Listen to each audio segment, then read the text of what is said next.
How's it going? I'm Colin Curtis. Back again with some guitar building tips. Hold on one second, sorry.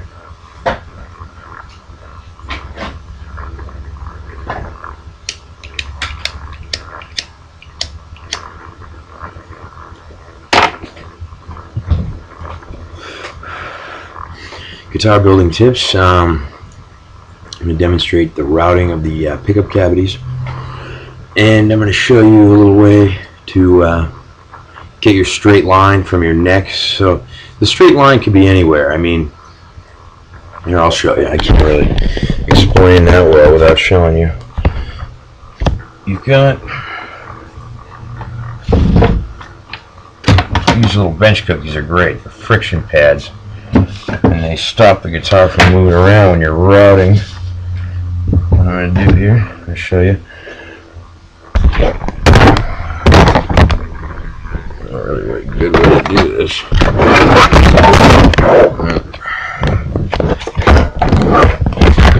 Oh, that's not working out. Alright, here you have the guitar. I just routed this small cavity. It's only about a 1/4 inch. It's my first cut. You always want to make a shallow cut first with your router bit before you go deep, because you won't be able to control the router as good if you make the full depth of the cut with the first cut. So you set your router bit, say a 1/4 inch. Make your route here. Keep the router at the same position and route your second pickup. I have not routed this yet. Keep it at the position it was at for this pickup, and then you're going to route this one with the same depth. Then, and you see I did this by freehand, I didn't use a template, but as you can see from my guitar here, pickup fits perfectly in the cavity.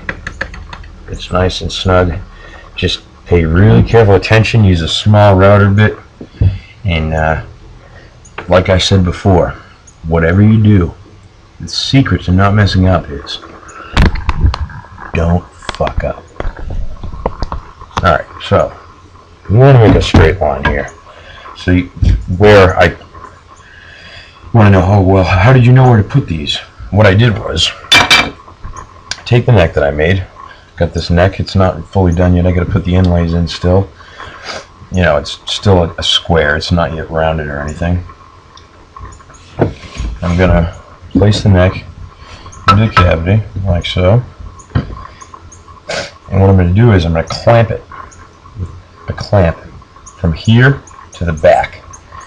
And I'm going to have the back plate, this right here, already set up. And I'm going to clamp over that, but leave one bolt on this side, one hole, I should say, for a bolt on this side, or a screw, and one bolt on this side, so I can get it on both sides so it will stay in place.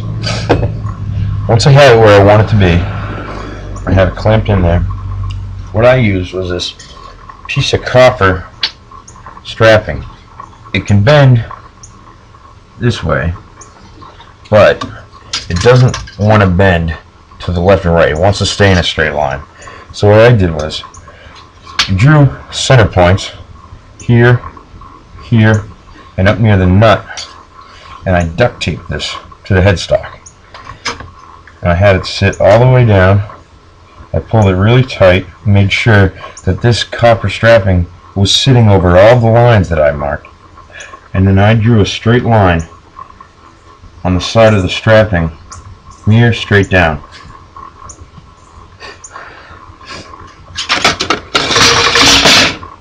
Once I got that straight line, I took an old Fender, what the fuck is that thing?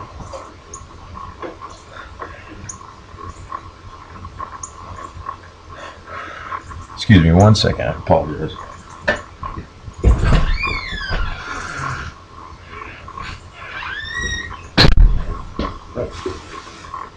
There it is over here. Took a Fender Strat pick guard, and it's usually rounded here. I took the bottom point of the round and I just cut it straight with my bandsaw over to the left and the right, because my neck is not rounded.